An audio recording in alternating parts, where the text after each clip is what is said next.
guys, how are you guys doing? Hello Njabs. Namhlanje sihamba noNjabulo guys. And what we are doing a recap of what was happening in the courtroom today. I guess we will also touch base on also what happened yesterday. It's been a very days of court these past 2 days. It's been fire brigade left, right, and center, and the defense is going according to what perhaps some of us would wish. But they are getting there. We are happy with Mnisi and what he's doing currently, but we will see. Time will tell. So, Njabs, what do you have for us in store?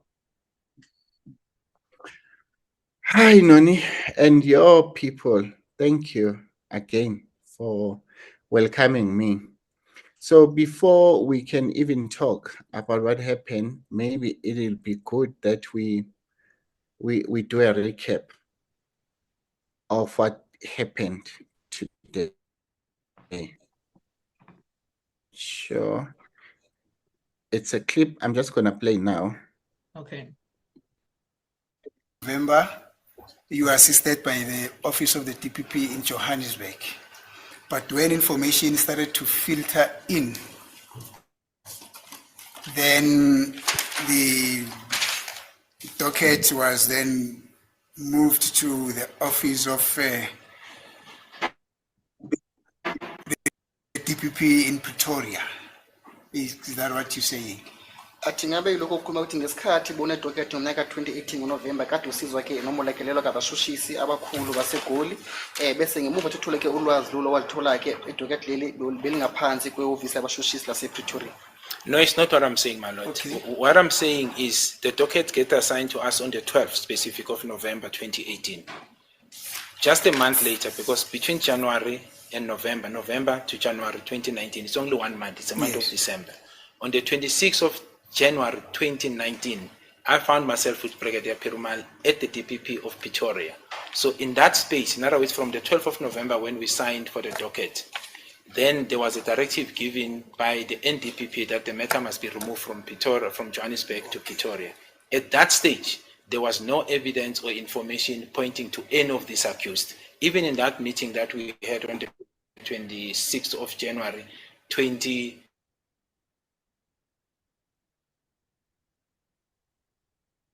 to this accused, it was basically the dissection of what allegations, what does the docket tell us in light of these two conflicting allegations of saying there were no people who came in, and what are we pursuing? Brigadier Perumal was there and leading that discussion, my lord. So by the time we met the DPP for the first time on the 26th of January 2020, there was no information insofar as these accused are concerned. There was information that we're following, which took us nowhere, but insofar as all the 5 accused, at that time, there was no such information, my lord.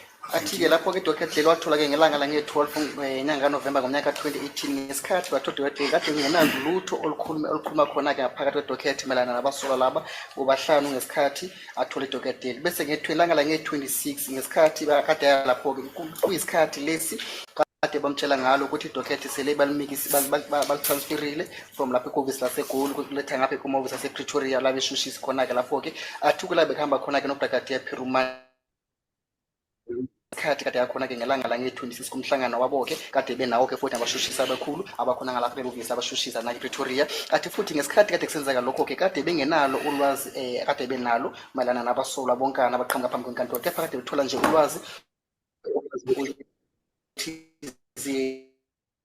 mhlawumbe ulwazi othizini ngesikhathi kade besala emuva ulwazi kungekho la kade bekhuluma ngabasola abaqhamuka phambi kwenkantolo kumanje. Now, subsequent to the arrest of accused number 1 and accused number 2,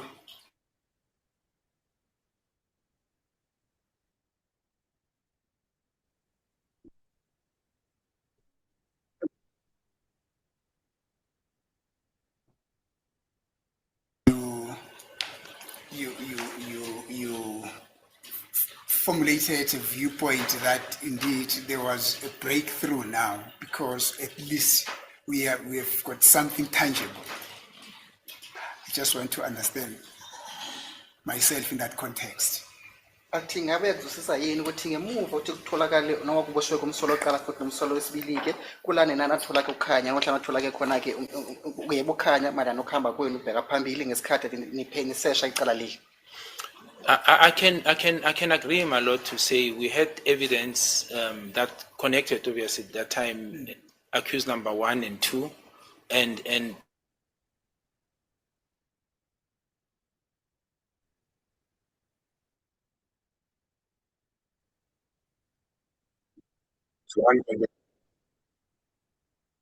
Now,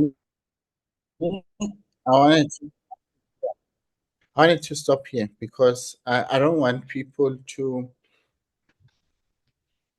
be too bored.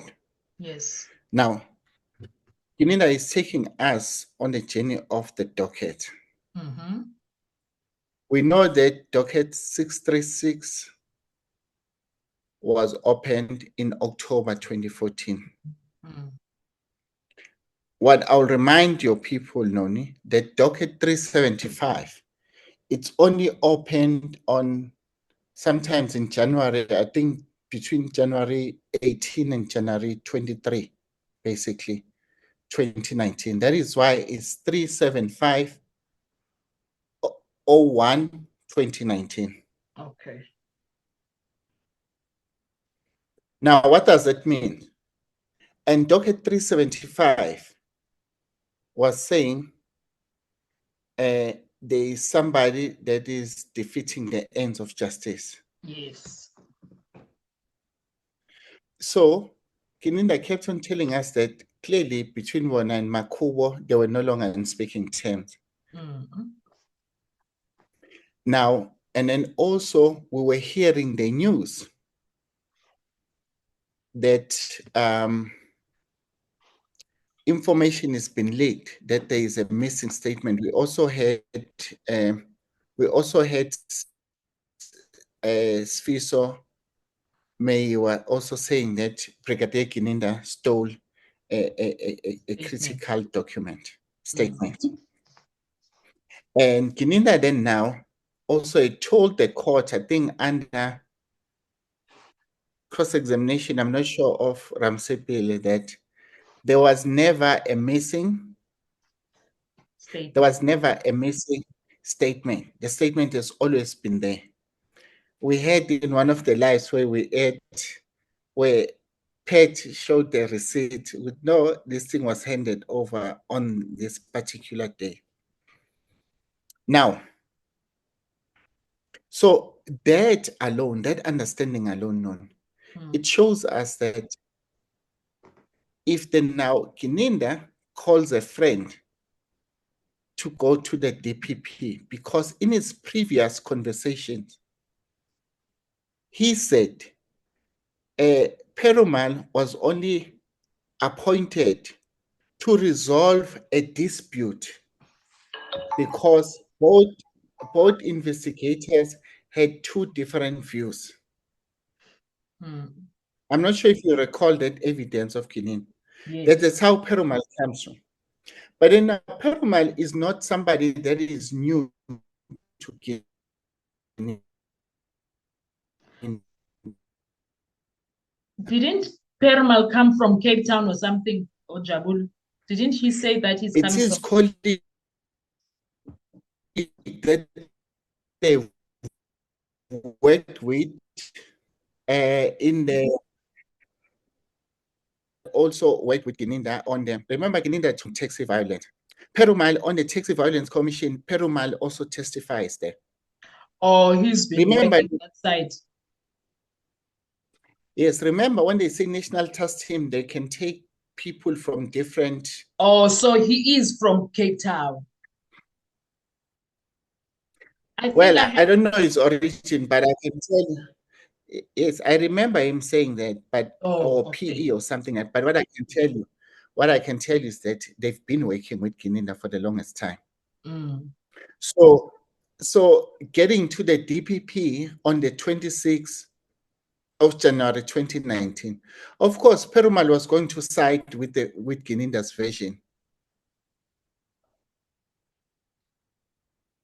Because he's been working with him. Yes, if something that has been cooking, they will have cooked together. And remember, during that time again, there was also the commission for the taxi violence in Gauteng. Okay. It's the same time. So they're working together. So that's why probably they must have got the ideas from the evidence that they were collecting from the taxi violence. Yet maybe this is how they must close Crack the off this case. issue. Yes.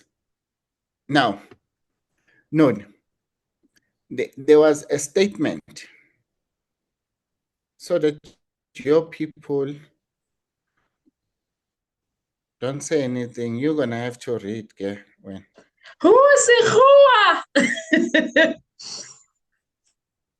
Okay. No, yes, but all in all, this is a news headline released in September 2022, where Okay. NPA is clarifying the issue of the second docket, All basically. right. I think you can just read up until, yeah. Okay, we will Up until, continue. We will read through if there is a need. yes. Okay. Clarity on second docket in the Senzo Meyiwa matter, 31st August 2022. The purpose of this media release is to clear up misconceptions regarding the transfer of this docket. Foslorus Case 375-1/2019 from the Director of Public Prosecutions. Gauteng Local Division, Johannesburg, to the Director of Public Prosecutions, Gauteng Division, Pretoria. DPP Pretoria has indicated that the decision in this docket will be taken after the conclusion of the current trial, as credibility findings that might have been made by the trial court against the witnesses who were in their house at the time of the incident will have to be taken into account. Must I continue? Yes, please. Each DPP has a defined geographical area of jurisdiction within which he or she functions. As DPP can only decide and attend to a matter which emanates outside his or her area of jurisdiction when the National Director of Public Prosecutions, the NDPP, in writing directs that she deems it to be in the interest of justice that a docket be transferred from one jurisdiction to another for purposes of investigation and decision-making. The NDPP transferred the main docket regarding the Senzo Meyiwa murder case, Foslorus Case 636-10-2014, from the jurisdiction of the DPP Johannesburg to that of Pretoria on 9th Feb 2020. She has now also transferred the second docket, Foslorus Case 375-1/2019, which is related to the first docket on 22nd August 2022. Counsel in this case has, okay. No, that's fine. We stop there. I think what we're trying to do there, we're just trying to give context in that back-to-back discussion. Why now we're hearing 2018? Now, Kininda is saying the docket was handed to them in 2018, November 10. Now, this is quite interesting because 2018 we have 7 minutes. Because 2018 November 10 AOL, yes. You see, there was also a leak footage or a leak news, basically. It's the same time because I'm trying to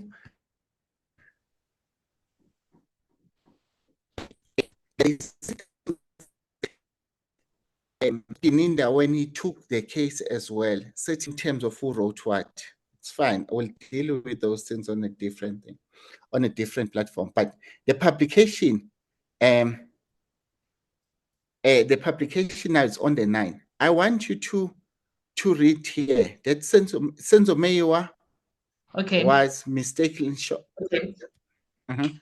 Senzo Meyiwa was mistakenly shot, allegedly by one of the 7 people present at the home of his girlfriend, Kelly Khumalo.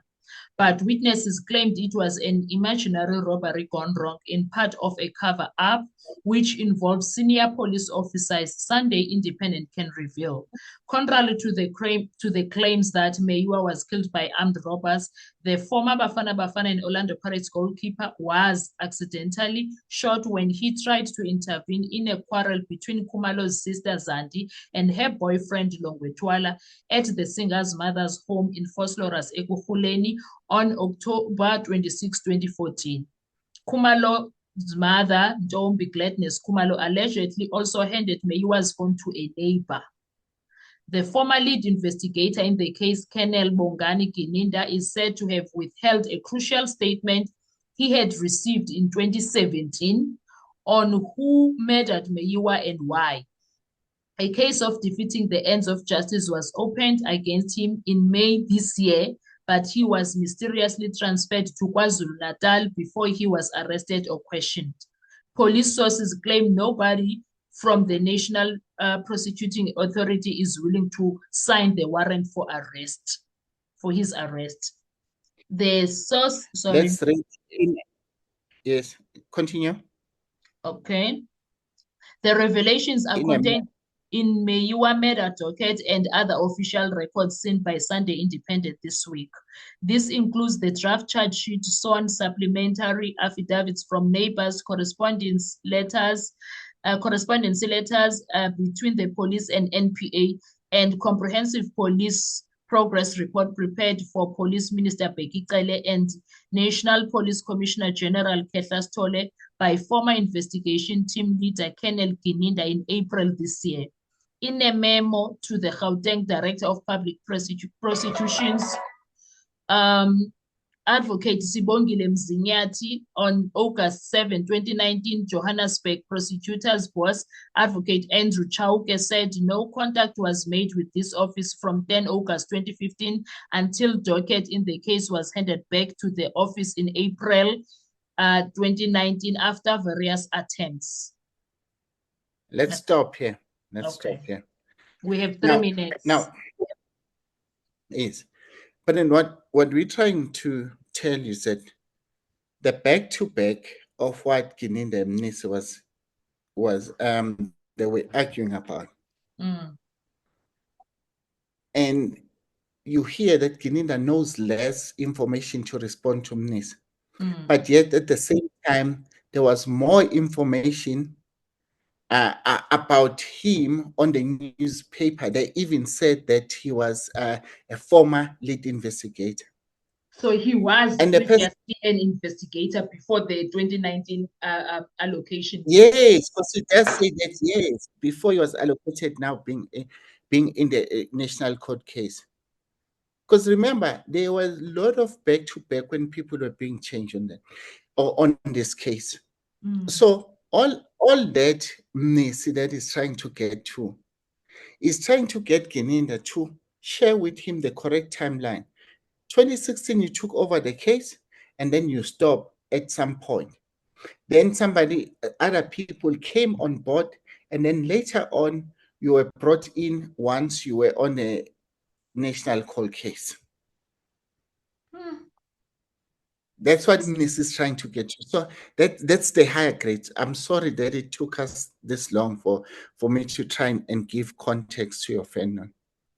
No, it's like where we are with Mnisi currently, it's quite relevant because this is what Mnisi is talking about currently. So this article is actually very relevant. Please share the link of the article. I want to read all of it on my spare time, please. And thank you so much, Njabulo, for always coming through for us. I will see you when we do another video on another time. Thank you so very much. Enjoy your day further. Bye-bye. Bye. Sharp.